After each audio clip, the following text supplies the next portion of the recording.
Welcome to a fireside reading of David Copperfield by Charles Dickens, Chapter 10, Part 3. On the very first evening after our arrival, Mr. Barkis appeared in an exceedingly vacant and awkward condition, and with a bundle of oranges tied up in a handkerchief. As he made no allusion of any kind to this property, he was supposed to have left it behind him by accident when he went away, until Ham, running after him to restore it, came back with the information that it was intended for Peggotty. After that occasion he appeared every evening at exactly the same hour, and always with a little bundle, to which he never alluded, and which he regularly put behind the door and left there. These offerings of affection were of a most various and eccentric description. Among them I remember a double set of pig's trotters, a huge pincushion, half a bushel or so of apples, a pair of jet earrings, some Spanish onions, a box of dominoes, a canary bird and cage, and a leg of pickled pork. Mr. Barkis's wooing, as I remember it, was altogether of a peculiar kind.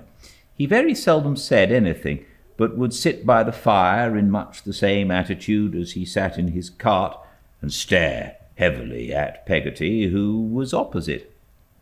One night, being, as I suppose, inspired by love, he made a dart at the bit of wax candle she kept for her thread, and put it in his waistcoat pocket, and carried it off. After that, his great delight was to produce it when it was wanted, sticking to the lining of his pocket in a partially melted state, and pocket it again when it was done with. He seemed to enjoy himself very much, and not to feel at all called upon to talk. Even when he took Peggotty out for a walk on the flats, he had no uneasiness on that head, I believe, contenting himself with now and then asking her if she was pretty comfortable. And I remember that sometimes, after he was gone, Peggotty would throw her apron over her face and laugh for half an hour. Indeed, we were all more or less amused, except that miserable Mrs. Gummidge, whose courtship would appear to have been of an exactly parallel nature. She was so continually reminded by these transactions of the old one. At length, when the term of my visit was nearly expired, it was given out that Peggotty and Mr. Barkis were going to make a day's holiday together, and that little Emily and I were to accompany them. I had but a broken sleep the night before, in anticipation of the pleasure of a whole day with Emily. We were all astir betimes in the morning, and while we were yet at breakfast, Mr. Barkis appeared in the distance, driving a chaise cart towards the object of his affections. Peggotty was dressed as usual in her neat and quiet mourning, but Mr. Barkis bloomed in a new blue coat, of which the tailor had given him such good measure that the cuffs would have rendered gloves unnecessary in the coldest weather, while the collar was so high that it pushed his hair up on end on the top of his head. His bright buttons, too, were of the largest size, rendered complete by drab pantaloons and a buff waistcoat, and I thought Mr. Barkis a phenomenon of respectability. When we were all in a bustle outside the door, I found that Mr. Peggotty was prepared with an old shoe, which was to be thrown after us for luck, and which he offered to Mrs. Gummidge for that purpose. "No, it had better be done by somebody else, Dan'l," said Mrs. Gummidge. "I'm a lone, lorn creature myself, and everything that reminds me of creatures that ain't lone and lorn goes contrary with me." "Come, old gal," cried Mr. Peggotty, "take and heave it." "No, Dan'l," returned Mrs. Gummidge, whimpering and shaking her head. If I felt less I could do more. You don't feel like me, Daniel. Things don't go contrary with you, nor you with them. You had better do it yourself. But here Peggotty, who had been going about from one to another in a hurried way, kissing everybody, called out from the cart, in which we all were by this time, Emily and I on two little chairs side by side, that Mrs. Gummidge must do it. So Mrs. Gummidge did it, and I am sorry to relate, cast a damp upon the festive character of our departure by immediately bursting into tears and sinking subdued into the arms of Ham with the declaration that she knowed she was a burden and had better be carried to the house at once, which I really thought was a sensible idea that Ham might have acted on. Away we went, however, on our holiday excursion, and the first thing we did was to stop at a church, where Mr. Barkis tied the horse to some rails and went in with Peggotty, leaving little Emily and me alone in the chaise. I took that occasion to put my arm around Emily's waist and propose that, as I was going away so very soon now, we should determine to be very affectionate to one another and very happy all day. Little Emily consenting and allowing me to kiss her, I became desperate, informing her, I recollect, that I never could love another, and that I was prepared to shed the blood of anybody who should aspire to her affections. How merry little Emily made herself about it, with what a demure assumption of being immensely older and wiser than I, the fairy little woman said I was a silly boy, and then laughed so charmingly that I forgot the pain of being called by that disparaging name in the pleasure of looking at her. Mr. Barkis and Peggotty were a good while in the church, but came out at last, and then we drove away into the country. As we were going along, Mr. Barkis turned to me and said, with a wink, by the by, I should hardly have thought before that he could wink, "What name was it as I wrote up in the cart?" "Clara Peggotty," I answered. "What name would it be as I should write up now if there was a tilt here?" "Clara Peggotty again?" I suggested. "Clara Peggotty Barkis," he returned, and burst into a roar of laughter that shook the chaise. In a word, they were married, and had gone into the church for no other purpose. Peggotty was resolved that it should be quietly done, and the clerk had given her away, and there had been no witnesses of the ceremony. She was a little confused when Mr. Barkis made this abrupt announcement of their union, and could not hug me enough in token of her unimpaired affection, but she soon became herself again and said she was very glad it was over. We drove to a little inn in a by-road where we were expected, and where we had a very comfortable dinner and passed the day with great satisfaction. If Peggotty had been married every day for the last 10 years, she could hardly have been more at her ease about it. It made no sort of difference in her. She was just the same as ever, and went out for a stroll with little Emily and me before tea, while Mr. Barkis philosophically smoked his pipe and enjoyed himself, I suppose, with the contemplation of his happiness. If so, it sharpened his appetite, for I distinctly call to mind that although he had eaten a good deal of pork and greens at dinner, and had finished off with a fowl or two, he was obliged to have cold boiled bacon for tea, and disposed of a large quantity without any emotion. I have often thought since what an odd, innocent, out-of-the-way kind of wedding it must have been. We got into the chaise again soon after dark, and drove cosily back, looking up at the stars and talking about them. I was their chief exponent, and opened Mr. Barkis's mind to an amazing extent. I told him all I knew, but he would have believed anything I might have taken it into my head to impart to him, for he had a profound veneration for my abilities, and informed his wife, in my hearing, on that very occasion, that I was a young Roetius, by which I think he meant prodigy.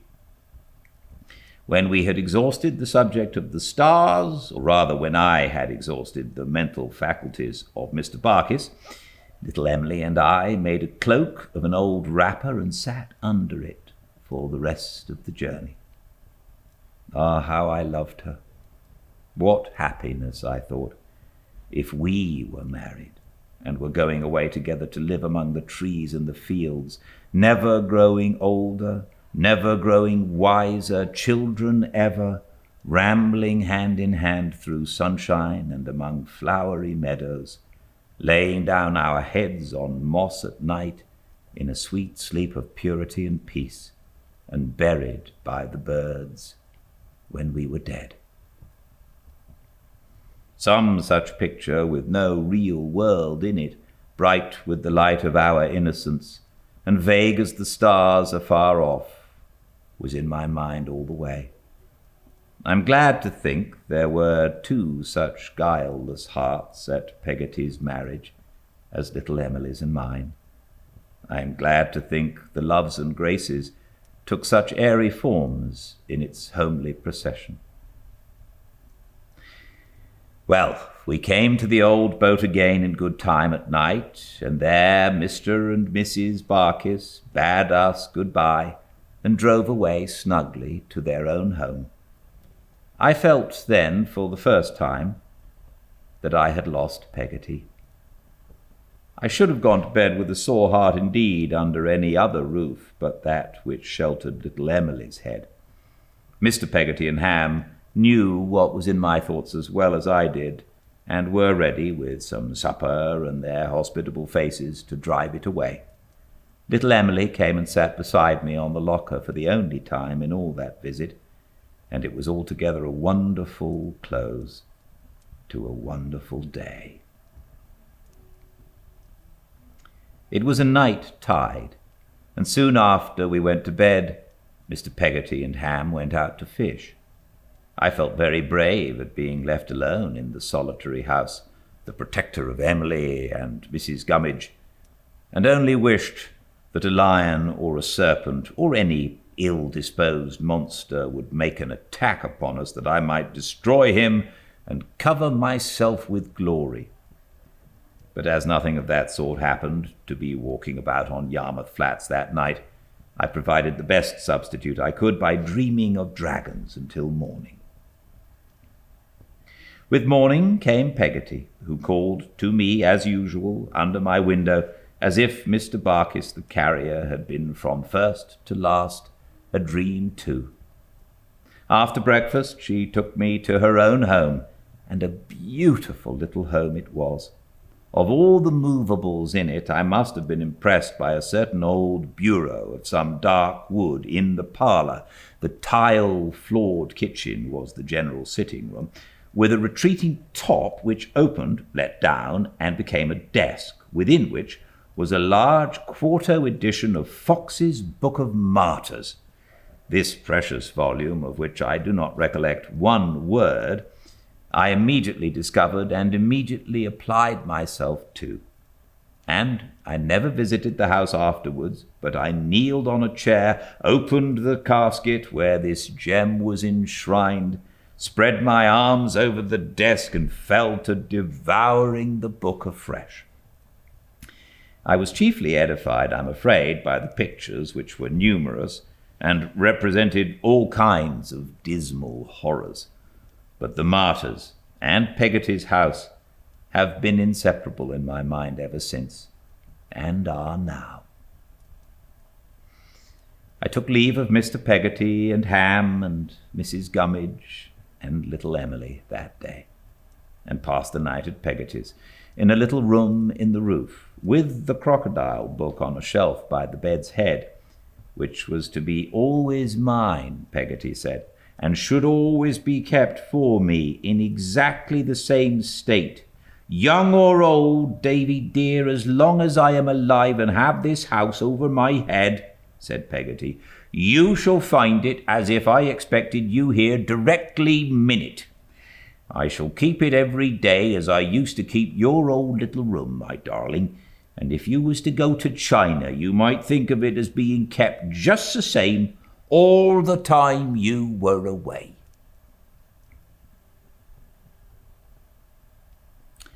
I felt the truth and constancy of my dear old nurse with all my heart, and thanked her as well as I could. That was not very well, for she spoke to me thus, with her arms round my neck in the morning, and I was going home in the morning, and I went home in the morning, with herself and Mr. Barkis in the cart. They left me at the gate, not easily or lightly, and it was a strange sight to me to see the cart go on, taking Peggotty away, and leaving me under the old elm trees looking at the house, in which there was no face to look on mine with love or liking any more. And now I fell into a state of neglect, which I cannot look back upon without compassion. I fell at once into a solitary condition, apart from all friendly notice, apart from the society of all other boys of my own age, apart from all companionship but my own spiritless thoughts, which seems to cast its gloom upon this paper as I write.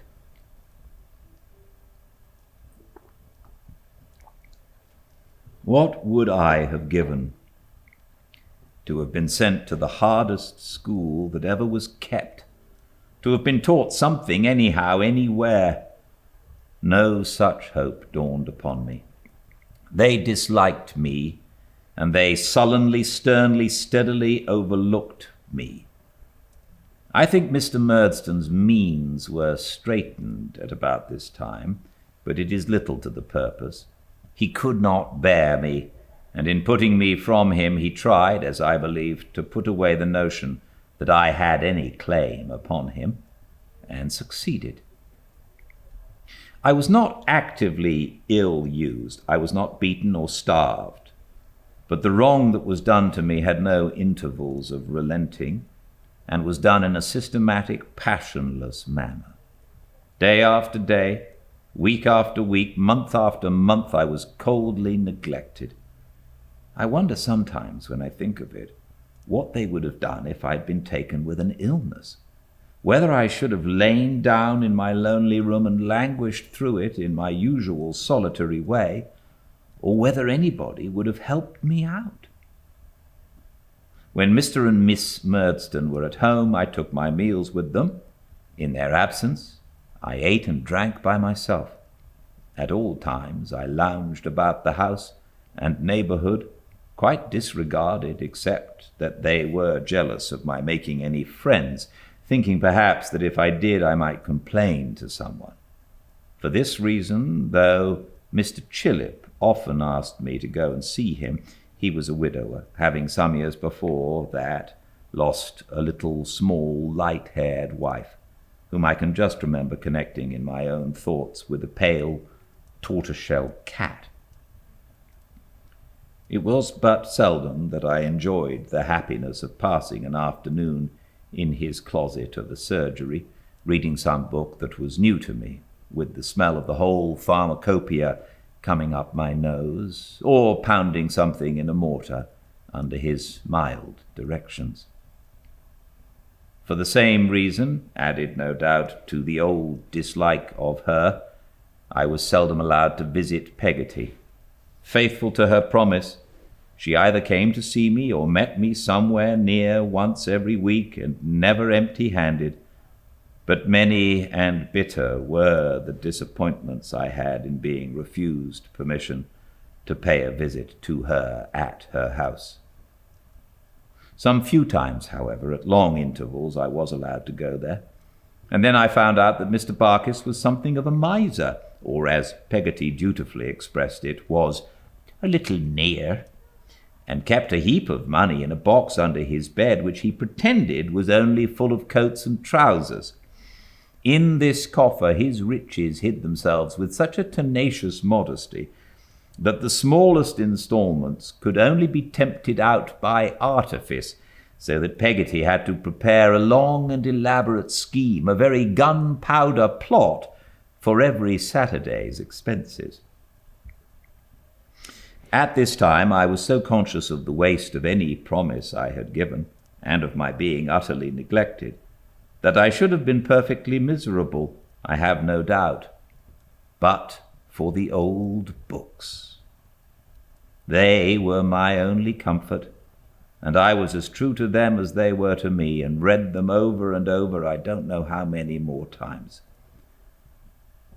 I now approach a period of my life which I can never lose the remembrance of, while I remember anything, and the recollection of which has often, without my invocation, come before me like a ghost, and haunted happier times. I had been out one day, loitering somewhere in the listless, meditative manner that my way of life engendered, when turning the corner of a lane near our house, I came upon Mr. Murdstone walking with a gentleman. I was confused, and was going by them, when the gentleman cried, "What, Brooks?" "No, sir, David Copperfield," I said. "Don't tell me you are Brooks," said the gentleman. "You are Brooks of Sheffield. That's your name." At these words I observed the gentleman more attentively. His laugh coming to my remembrance too, I knew him to be Mr. Quinion, whom I had gone over to Lowestoft with Mr. Murdstone to see before. It is no matter, I need not recall when. "And how do you get on? And where are you being educated, Brooks?" said Mr. Quinion. He put his hand upon my shoulder and turned me about to walk with them. I did not know what to reply, and glanced dubiously at Mr. Murdstone. "He is at home at present," said the latter. "He is not being educated anywhere. I don't know what to do with him. He is a difficult subject." That old double look was on me for a moment, and then his eyes darkened with a frown as it turned in aversion elsewhere. "Humph!" said Mr. Quinion, looking at us both, I thought. "Fine weather." Silence ensued, and I was considering how I could best disengage my shoulder from his hand and go away, when he said, "I suppose you are a pretty sharp fellow still, eh, Brooks?" "Aye, he is sharp enough," said Mr. Murdstone impatiently. "You had better let him go. He will not thank you for troubling him." On this hint, Mr. Quinion released me, and I made the best of my way home. Looking back as I turned into the front garden, I saw Mr. Murdstone leaning against the wicket of the churchyard, and Mr. Quinion talking to him. They were both looking after me, and I felt they were speaking of me. Mr. Quinion lay at our house that night. After breakfast the next morning I had put my chair away and was going out of the room when Mr. Murdstone called me back. He then gravely repaired to another table where his sister sat herself at her desk. Mr. Quinion, with his hands in his pockets, stood looking out of a window, and I stood looking at them all. "David," said Mr. Murdstone, "to the young, this is a world for action, not for moping and droning in." "As you do," added his sister. "Jane Murdstone, Leave it to me, if you please. I say, David, to the young this is a world for action and not for moping and droning in.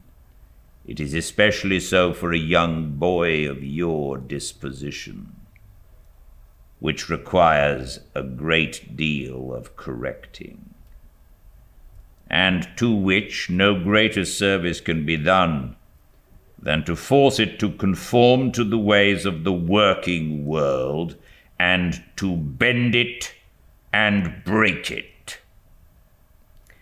For stubbornness won't do here, said his sister. What it wants is to be crushed, and crushed it shall be too. He gave her a look, half in remonstrance, half in approval, and went on. I suppose you know, David, that I am not rich. At any rate, you know it now. You have received some considerable education already. Education is costly, and even if it were not and I could afford it, I am of opinion that it would not be at all advantageous to you to be kept in school. What is before you is a fight with the world, and the sooner you begin it, the better. I think it occurred to me that I had already begun it in my poor way, but it occurs to me now, whether or no. You have heard the term counting house mentioned sometimes, said Mr. Murdstone. The counting house, sir? I repeated. Of Murdstone and Grinby in the wine trade, he replied. I suppose I looked uncertain, for he went on hastily. You have heard the term counting house mentioned, or the business, or the cellars, or the wharf, or something about it. I think I have heard the business mentioned, sir, I said, remembering what I vaguely knew of his and his sister's resources. But I don't know when. It does not matter when, he returned. Mr. Quinion manages that business. I glanced at the latter deferentially as he stood looking out of window. Mr. Quinion suggests that it gives employment to some other boys, and that he sees no reason why it shouldn't on the same terms give employment to you. He having, Mr. Quinion observed in a low voice and half turning round, no other prospect, Murdstone. Mr. Murdstone, with an impatient, even an angry gesture, resumed without noticing what he had said. Those terms are that you will earn enough for yourself to provide for your eating and drinking and pocket money. Your lodging, which I have arranged for, will be paid by me. So will your washing, which will be kept down to my estimate, said his sister. Your clothes will be looked after for you too, said Mr. Murdstone, as you will not be able yet a while to get them for yourself. So, you are now going to London, David, with Mr. Quinion, to begin the world on your own account. In short, you are provided for, observed his sister, and will please to do your duty.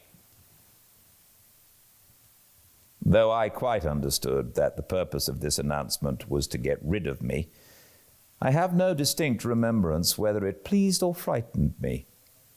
My impression is that I was in a state of confusion about it, and oscillating between the 2 points touched neither. Nor had I much time for the clearing of my thoughts, as Mr. Quinion was to go upon the morrow. Behold me on the morrow, in a much-worn little white hat, with a black crape round it for my mother, a black jacket, and a pair of hard, stiff, corduroy trousers, which Miss Murdstone considered the best armour for the legs in that fight with the world, which was now to come off. Behold me so attired, and with my little worldly all before me in a small trunk, sitting, a lone, lorn child, as Mrs. Gummidge might have said, in the post-chaise that was carrying Mr. Quinion to London coach at Yarmouth. See how our house and church are lessening in the distance, how the grave beneath the tree is blotted out by intervening objects, how the spire points upwards from my old playground no more, and the sky is empty.